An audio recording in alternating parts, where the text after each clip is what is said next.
Guys, আসসালামু আলাইকুম।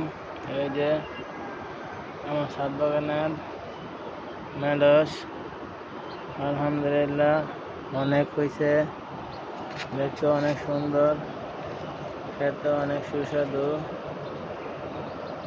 আলহামদুলিল্লাহ।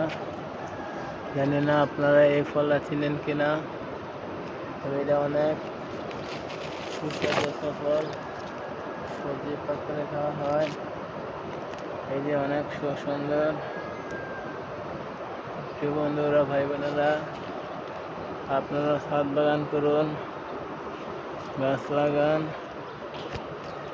গাছের সেবা নিন, শরীর স্বাস্থ্য মনকে ভালো রাখুন। অনেক সুন্দর ফল, আপনারা বাগান করুন, ভালো থাকুন, সুস্থ থাকুন, মনকে ভালো রাখুন, ছাদ বাগান করুন। আসসালামু আলাইকুম।